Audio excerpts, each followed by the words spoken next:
দেখুন আমার ভক্ত দাদা ভাই কমিটির পক্ষ থেকে তিনি 100 টাকা দান করলেন। আশীর্বাদ করি সকল মনোবাঞ্ছা যেন পূর্ণ হয়। আজ যেমন করে এমন বৃন্দাবন তৈরি করেছে, এই বৃন্দাবনে বৈষ্ণবের আগমন হয়েছে, যেমন করে বৈষ্ণবের সেবা দিচ্ছেন, এভাবে সারাটা জীবন যুগ যুগ ধরে বৈষ্ণবের সেবা দিতে পারেন, এমন করে যেন বৈষ্ণবের চরণ ধুলি অঙ্গে মাখতে পারেন, এমন বৃন্দাবনে যেন যুগ যুগ ধরে তিনি তৈরি করতে পারেন। আশীর্বাদ করি তাদের সকল মনোবাঞ্ছা যেন পূর্ণ হয়। সবাই মিলে গৌর নিতাই একটু জয়ের ধ্বনিতে আশীর্বাদ করি।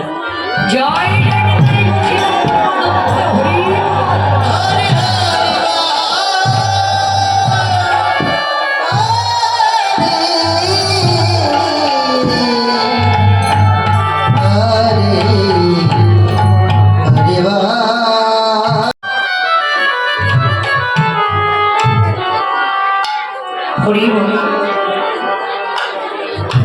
দেখুন শ্রীরাম নবদ্বীপ সেবা সংগ্রহ আমাদের যে লীলা স্মরণের বিষয়বস্তু, সেটি হল অভিসার লীলা। এই পালাটি এই অঞ্চলে খুব কম হয়, এটা কিন্তু আমাদের অঞ্চলে বেশি হয়। তো এই অভিসার পালাটি, এই লীলা কথা সবাই কিন্তু বুঝতে পারে না। এইদিকে তো হয়ই না, 3 দ্বন্দ্বে কীর্তন শেষ হয়ে যায়, এটা কখনো সম্পূর্ণ হয় না। একটি অষ্টকালীন 4টি দল না হলে অষ্টকালীন কখনো সম্পূর্ণ হয় না বাবা। 3 দল দিয়ে হয় কি ষষ্ঠকালীন, অষ্টকালীন আর হয় না। কেন হয় না? 2টো লীলা বাকি থেকে যায়। এই যেমন এখন যে লীলাটি হবে এটা হলো অভিষেক, এটা গাওয়া হয় না। আর হয় না কোনটা? ভোরে যেটা হয় অলস, আমরা কি করি 2-1 পদ গিয়ে শেষ করে দিই, কিন্তু এতে আমাদের অপরাধ হয়, যারা যজ্ঞ করেন তাদেরও অপরাধ হয়।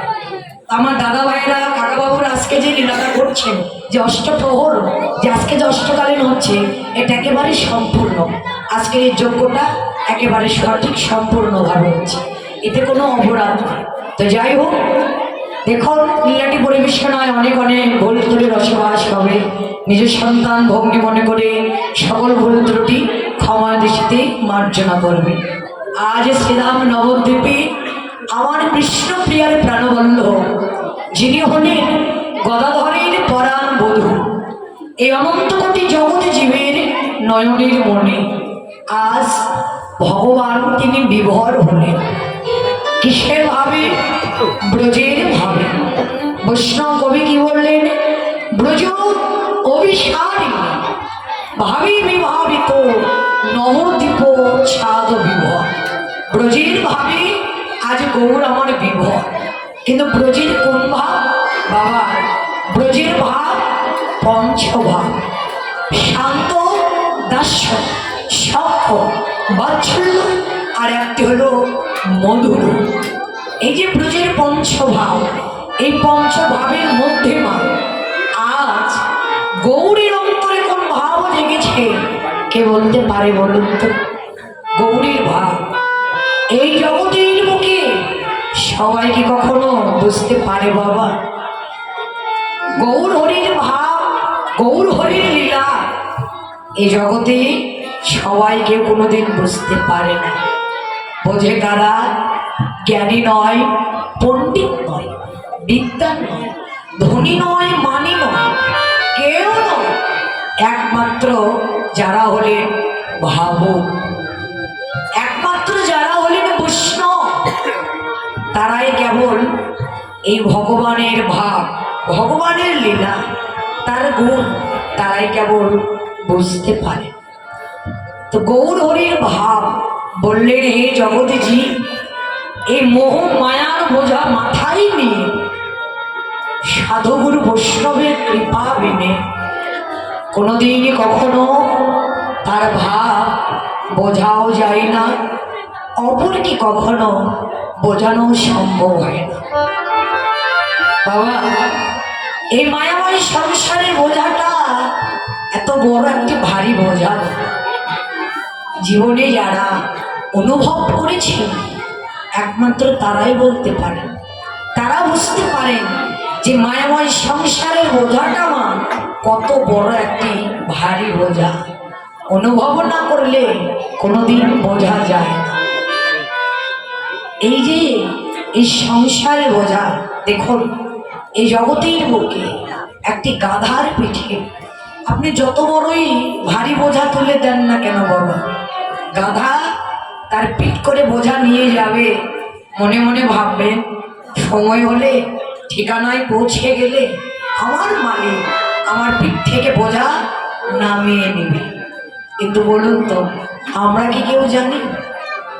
আমরা কি কেউ জানি বলুন তো যে আমাদের পিঠ থেকে এই মায়াময় সংসারের বোঝা প্রভু করুণা করে কৃপা করে কবে নামিয়ে নেবে? এটা কিন্তু আমরা কেউ জানি না। গাধা জানে ঠিকানায় পৌঁছে গেলে তার মালিক তার পিঠ থেকে বোঝাটা নামিয়ে নেবে, কিন্তু আমরা কিন্তু কেউ জানি না মা যে আমাদের মালিক আমাদের পিঠ থেকে কোন সময় কোন ঠিকানায় গেলে তিনি করুণা করে কৃপা করে বোঝাটা নামিয়ে নেবে। তাহলে দেখুন আমরা গাধার চাইতে কত বড় গাধা। তাহলে আমাদের এই মানব কোলে জন্ম নেই কি বলুন তো? বৃথা। এই জন্মটা আমাদের বৃথা, শুধু এলাম আর গেলাম, জীবনে আর কিচ্ছু করতে পারলাম না। তো এই করলে তো হবে না। যার জন্য এসেছি, যেটার জন্য এসেছি আমাদের তো সেটাই করতে হবে। আজ আমার মতো কৃষ্ণ বলা বহির্মুখী জীবকে কৃষ্ণ মুখে করে দে। আজ গৌর হরি এই জগৎ জীবের কলিজীবের ভাগ্যাকাশে আপনি উদয় হলেন। বললেন কি? নবদ্বীপ চাঁদ বিভোর। গগনের চাঁদ গগনে নেই, কলিজীবের ভাগ্যাকাশে সেবার উদয় হলেন। দেখুন আমরা এত বড় ভাগ্যবান ভাগ্যবতী বাবা, যে আমাদের চাইতে ভাগ্যবান ভাগ্যবতী জীব অন্যান্য যুগে কিন্তু ছিল না। কেন ছিল না?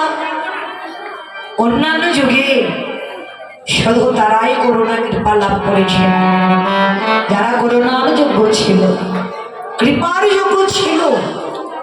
আর আমার মতো যারা অযোগ্য জীব ছিল, ভগবান তাদেরকে কোনোদিন কখনো করুণাও করে নাই, কৃপাও।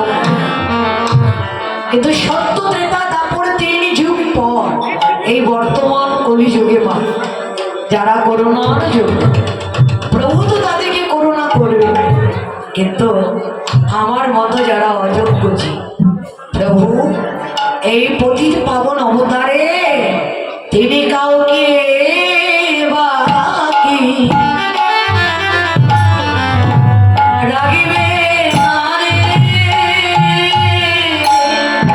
তিনি কাউকে বাকি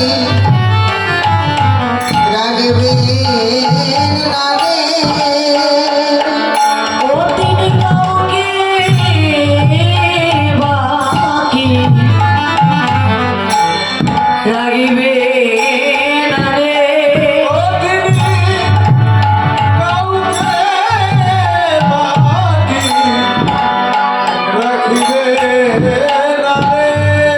ও তার পতি বাবু এই অবতারে কাউকে বাকি রাগিবে না রে। এই গতি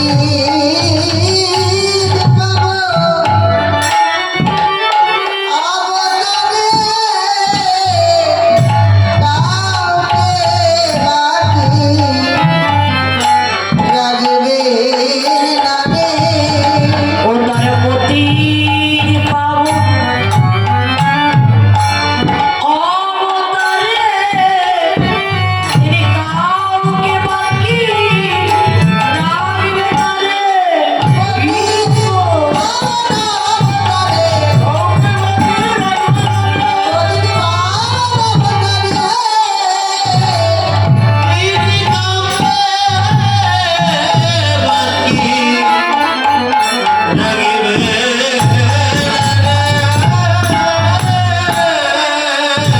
পতি পাবন অবতারে কাউকে বাকি রাখবে না। যারা করুণার যোগ্য তাদেরকে তো করবেনি, যারা অযোগ্য প্রভু আমার তাদেরকেও করবে। তাই তো এই নদিয়ায় এই